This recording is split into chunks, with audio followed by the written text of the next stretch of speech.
Hello everybody, my name's Jose Gardner with Team POI. Earlier this year, Burris released their new top-of-the-line tactical and competition scope, the XTR3. I'm lucky enough to have both magnifications that have been offered, and I'm going to tell you a little bit about both of them today.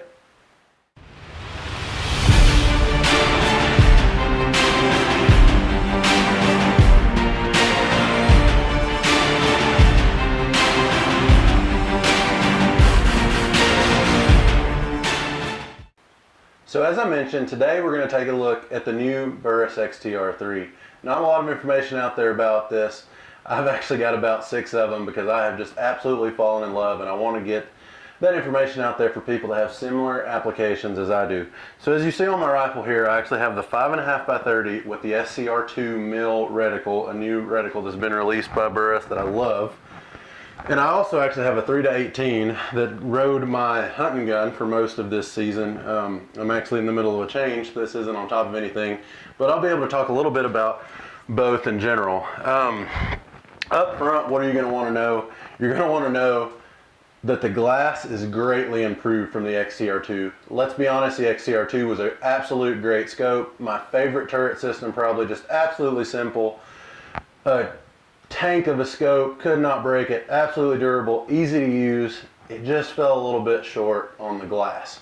The XTR3, I'm telling you, there's nothing, I haven't found anything on the market yet that touches the value of the glass. What do I mean by that? Sure, it's not a tangent theta, but frankly, I was looking online. I think like on Amazon, you can buy this scope, the 5.5 by 30 with SCR2 mil for like $18.50, brand new out the door. There's not another scope in the sub $2,500 range that is going to beat. It'll be there with it, but it's not going to leave this scope on glass. Just like the XTR2, same simple knobs. Actually, one cool feature though, if you'll notice, this windage is actually capped. It's great though because you can still, the underneath can still be zeroed. It's just a smaller knob, and then it actually comes with a larger knob for competition purposes. Let's say instead of field use or hunting use, that is more of your typical just windage exposed windage knob. I love that you have the flexibility to do both.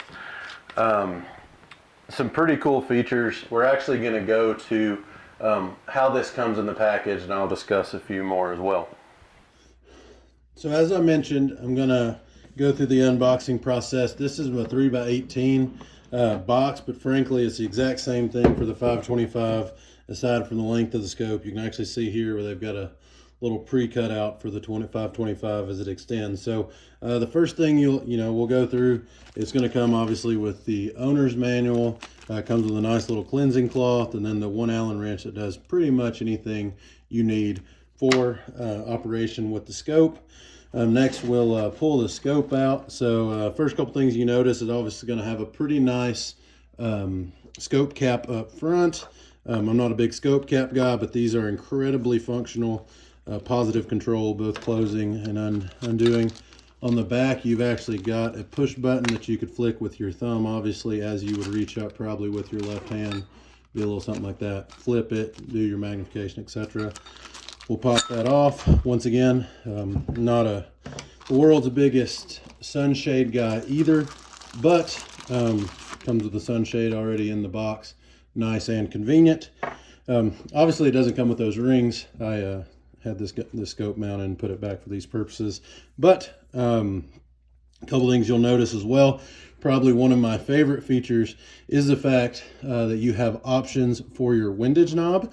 So if you take a quick look, right now I have the covered knobs on there, but even with the knobs that you can cover, there's you can zero it. Actually, you can pop these 2 screws right here and actually set a 0, but that way if you're hunting in the woods or just don't like to mess with your windage and matches, you can keep it covered where it's nice and solid. And then when it's time to dial, you take the shot, you can dial whatever you want, set it back to 0, recover it. For more competitive uses, it also comes with an exposed turret knob, if you will. As you can see, it's the same size. You would actually pop the little one off, put the big one on. You got bigger numbers, more tactile function. If you like to dial wind, you get the best of both worlds.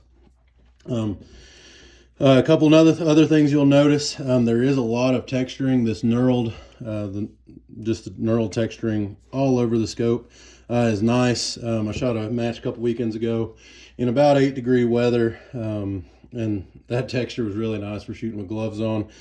With the bare hands, it can be a little bit sharp to some. For the turret knob, not so bad. For the mag ring, it can be a little bit more difficult. Luckily, at SHOT Show, they announced that they've released some throw levers that'll work both on the XTR2 and XTR3, so that'll be fun to get your hands on. I think we'll have a couple coming my way.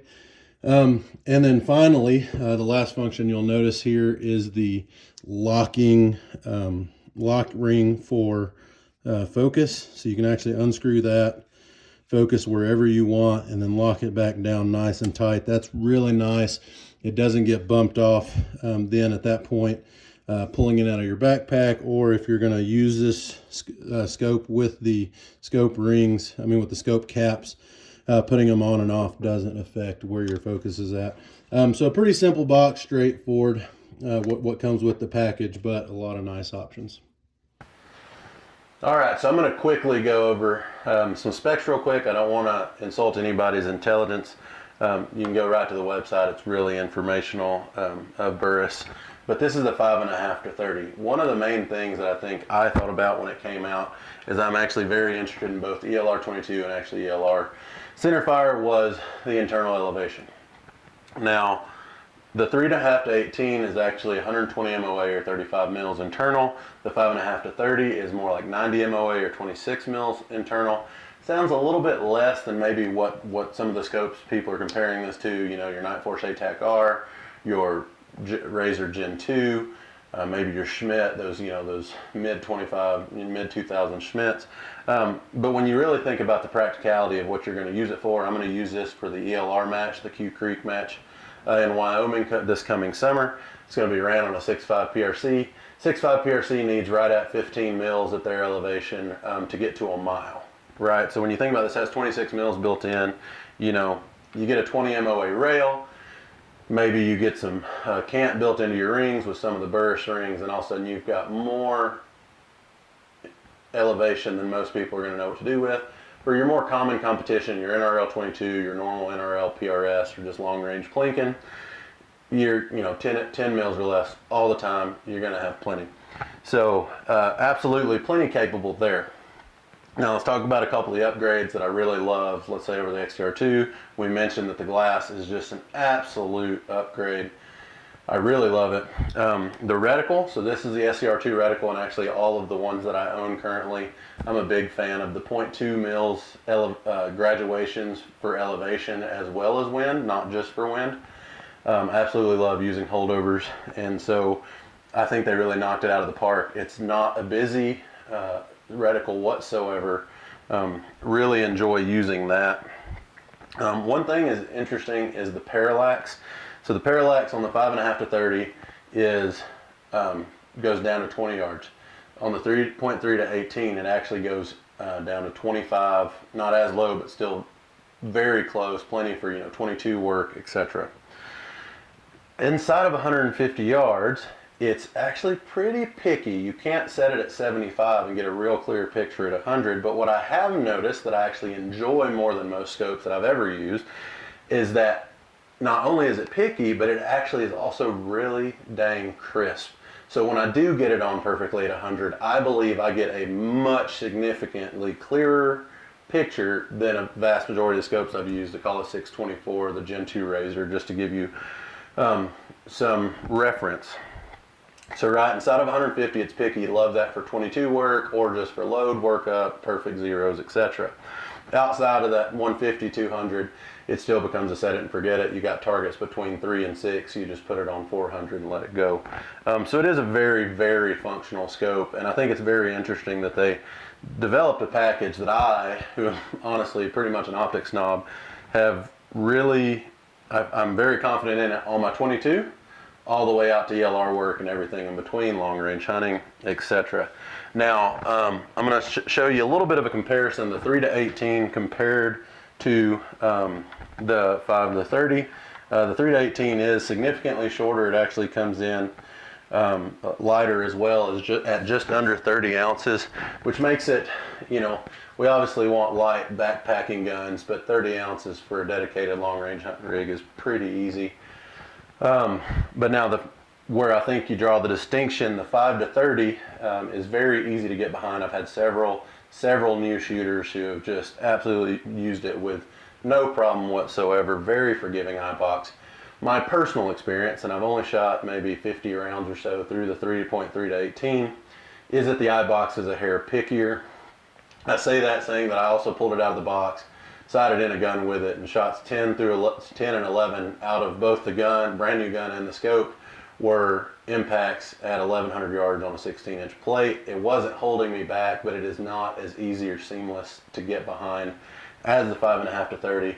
I've got to play with it enough to see if that's a me issue or if that is just inherent of those lower powered XTR3s, but take that for what you will. That has been my experience. So, like I say, I mean, there's a lot of great features I love on here. The fact that I can switch my wind knobs, the fact that the turrets are just absolutely smooth and easy. I love the texturing, as I mentioned before. You know, I love it enough that I've got 6 of them because it just makes it really easy to have the same scope on everything. Very capable for every use I put it through, varmint hunting, normal hunting, and my heavier uses, which are PRS competition, or let's say NRL 22 competitions as well. Honestly, at the price point that it comes in significantly just under, you know, a certain very popular range of your scopes, the 624Is, the Gen 2 razors, etc. And I think it doesn't give up anything, and in my personal mind, it beats them. And that would be regardless of the money. When you take into account where the price at, it's just a better value in my opinion. Take that for what you will. Everybody's got personal preferences, but if you're looking for a value scope that's going to be a one and done, buy once, cry once kind of deal, I definitely recommend giving the XTR3 a look. If you enjoyed this, make sure you keep up with Team POI both on social media, on all of our pages, as well as the website. There'll be more content coming out. Thanks for your time.